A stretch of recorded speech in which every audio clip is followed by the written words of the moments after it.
is going on, Headliner Nation? Kyle back with the fantasy headliners. The NFL trade deadline today was absolutely bopping all over the place. Like 22 players or something crazy like that ended up being traded among several teams over the last week or so leading up to the deadline.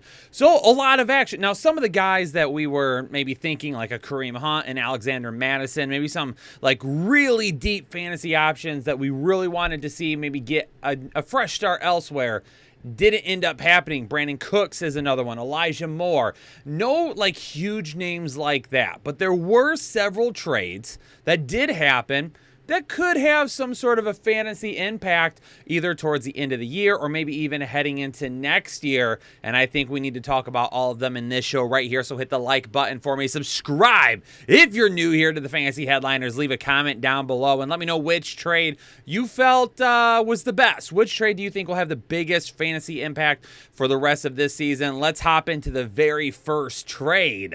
And Nyheim Hines, one of the more significant names that ended up switching teams today, ends up heading to the Buffalo Bills. Now, personally, it felt like Nyheim Hines over the past 48 hours was definitely a name to keep an eye on, but Buffalo was not on the list of teams. I mean, they already have James Cook. They already have Devin Singletary. What would they need Nyheim Hines for? Very interesting to see what will happen with him. The Colts in return get Zach, I'm not really good in the NFL, Moss, and a 2023 6th-round pick. So what does this mean?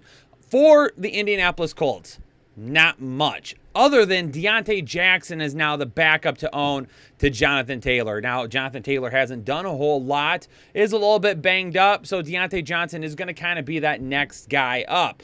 Really, that's really the only impact on the Colts because Hines wasn't doing a ton anyway. I mean, all the wide receivers were getting more looks. Jonathan Taylor, even when banged up, he was still out there. So for me, for Hines, he just wasn't doing a whole lot. So it doesn't really shift much within the Indianapolis Colts. Now, for the Buffalo Bills, heading there, I don't really know what this does for them either, other than he's kind of my number two to Devin Singletary. But Devin Singletary hasn't given up his spot, and he's played well. So why would they be trading for a guy to replace him? I don't think that's going to happen. I do think he's the number two behind Devin Singletary. Now, James Cook, a guy, didn't include him on the waiver wire this week, but 2 weeks ago included him coming out of the bye, letting people know that, hey, maybe this was his time. He's the guy that kind of loses any type of value at this point. So if Nyheim Hines is sitting out there on your waiver wire somewhere and you own Devin Singletary, you might want to grab Hines as well just in case. Now, the one area where I believe Nyheim Hines could make a significant impact is if they started using him in the slot. Obviously, Jamison Crowder went down with an injury, and we've got Isaiah McKenzie, who's really kind of been that slot guy.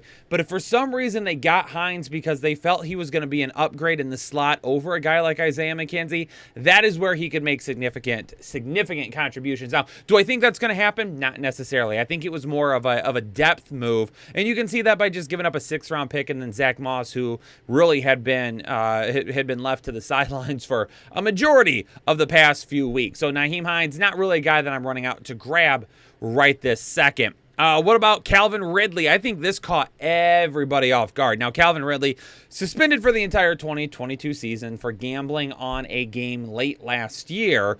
Unfortunately, again, suspension rules just don't always make sense in the NFL, but Calvin Ridley sitting out the entire year. He gets traded to Jacksonville. The Falcons end up getting a 5th-round pick in 2023 and a 4th-round pick in 2024. So does this have any impact this year? Absolutely not. But Calvin Ridley, for those of you that play like in dynasty leagues that were holding him, just keep holding him because now that we know where his value is established at, it's in Jacksonville. They were able to get a guy that they believe can probably be their wide receiver 1, wide receiver 2 alongside Christian Kirk next year, and that is where he becomes significantly more valuable. So keep an eye on him heading into next year. Not a whole lot to do this year, but could have an impact. Maybe not right at the beginning of the season as he works his way back, but as we see him and Trevor Lawrence get on the same page, he could be a guy down the stretch next year that helps us out a lot. What about Jeff Wilson for the 49ers? Now, the one thing that I want to say right now about Jeff Wilson is him being traded means when Elijah Mitchell comes back, we need to hold him behind Christian McCaffrey, because we're not going to have like this three-headed backfield anymore. We're going to have Christian McCaffrey, and we're going to have Elijah Mitchell, and that's really going to be it. So for those of you that owned Elijah Mitchell that had dropped or had thought about dropping him, hold him now. If you already dropped him, don't really need to pick him up again unless you're a CMC owner. Only Christian McCaffrey owners really need to bring in back Elijah Mitchell, because he's going to be the backup. Obviously, if anything happens to CMC, he would be the guy. So Jeff Wilson, pretty cheap as well. He leaves and heads to the Dolphins, reunites there with some of his former coaching staff. Obviously, we'll talk about Chase Edmonds here in a minute when we get to that trade. Chase Edmonds was traded out of the Dolphins. So is Jeff Wilson Jr. going to make an impact? I don't know if he's going to make an impact, but this is the guy that I think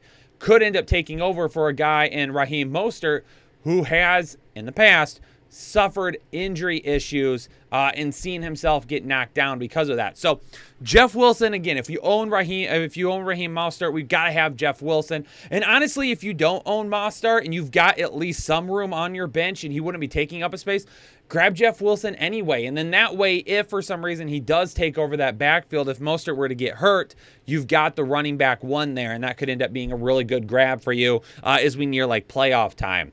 Chase Claypool, he heads to the Chicago Bears from the Pittsburgh Steelers. Some reports right now saying that he was becoming a distraction, which is interesting. But Chase Claypool, really for the Bears to get him for a second-round pick, that's pretty much even value for me.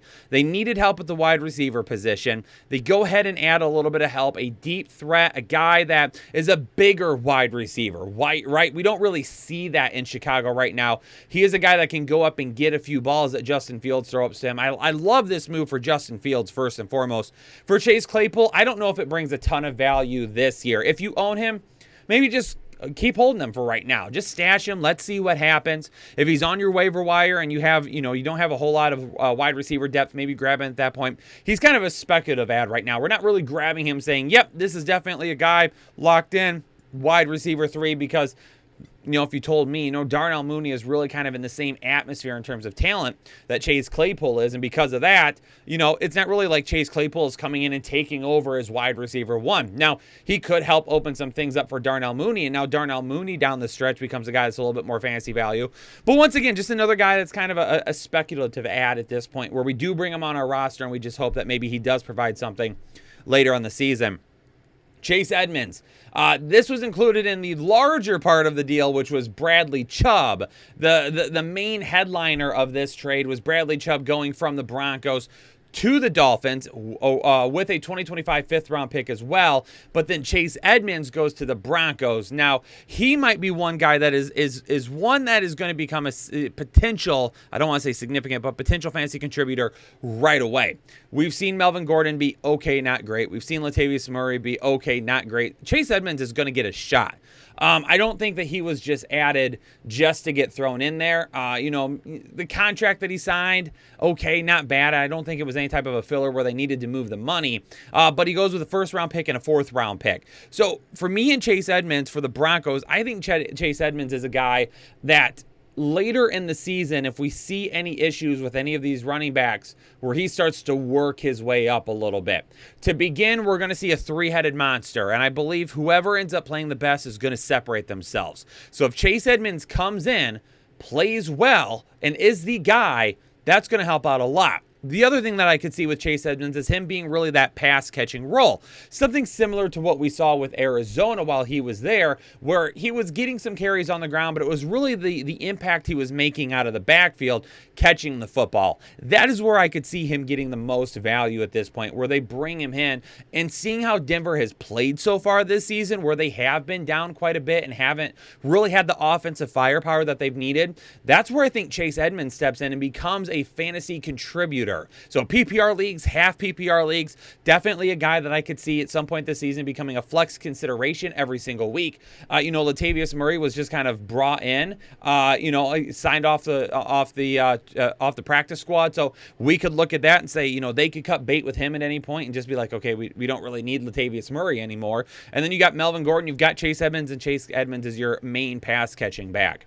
For TJ Hockenson, brought this up earlier in the day. Brought up TJ Hockenson earlier in the day. If you watch the tight end start and sit video, talked about that a little bit. This one has maybe not the most impact for the player, but the most impact for the players around him. Because TJ Hockenson, first and foremost, leaving Detroit is going to leave some targets available.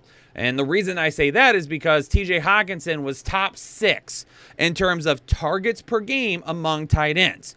So he was getting there was targets in Detroit that were going to him. Yeah, he might not have been making it into much, which again, that's how sometimes fantasy players, they look at things. You're like, oh, he's not really getting a whole lot of points, so he's not getting much. No, he was getting lots of volume. He was getting tons of targets. It just wasn't really producing at that point. So we take a look at TJ Hockenson. We're like, okay, well, he leaves Detroit. Where are those targets going to go to? First and foremost, Amon-Ra St. Brown. It just leaves a little bit more ceiling for Amon-Ra St. Brown, which I really, really love. Josh Reynolds becomes a guy that he continues to work his way back to health. He's going to be a guy that's going to probably see a few more of those targets. And the same thing for DeAndre Swift. When DeAndre Swift is just a little bit more healthy, it's just more targets for them. So for the main guys, that really helps us at this point. If you own Swift, if you own Amon-Ra St. Brown, if for some reason you own Josh Reynolds, maybe it doesn't give him a huge tick, but it makes him a little bit of a safer start because now we're not worried about how much is TJ Hockenson going to get this week. Now for the Minnesota Vikings, there is a little bit of an impact there. Now I don't think he's a guy that comes in and just boom, touchdown passes and production, not right away. I don't think he's going to do that. I think one of the main things he's coming in to do is to help block on the offensive line. He's one of the best blocking tight ends in all of football, whether it be pass block or run block. So for me with TJ Hockenson, he's a guy that when he goes to Minnesota, he really helps kind of reinforce the offensive line and he run blocks for Dalvin Cook. Good for his stats on the ground. However, some of that late season, in my trade video last week, I talked about this. Some of this late season uptick that I was hoping to see in terms of him getting involved in the passing game a little bit more, probably gone now with TJ Hockenson. So what we see, I think, with Dalvin Cook is what we get. A guy that's going to be a little bit of a safer floor, but isn't going to have nearly the upside that we've seen with passing down work in the past. In terms of wide receivers, Justin Jefferson, he's not changing, so don't worry about that at all.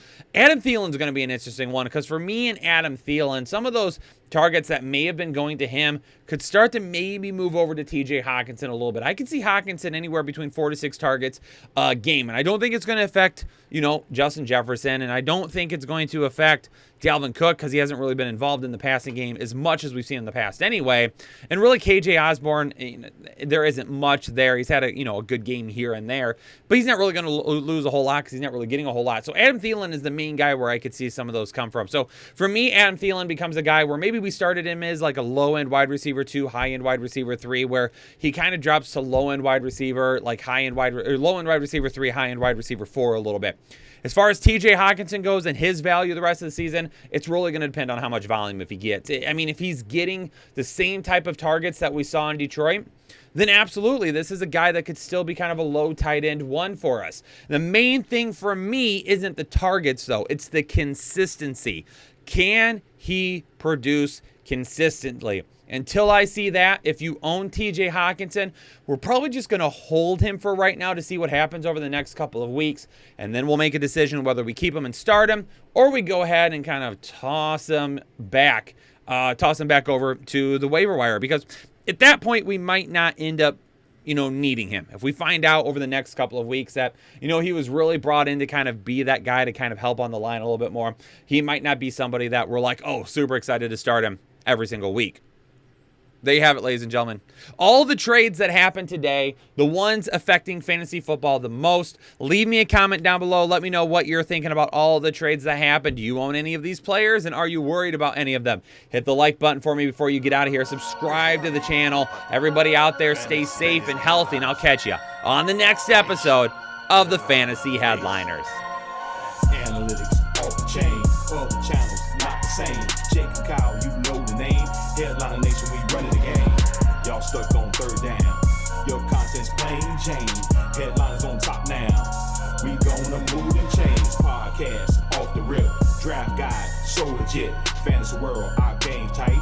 You know we about that Chubb life. Stuck in a rut and you need some motivation. Head to the channel for this Headliner Nation. I'm a headliner.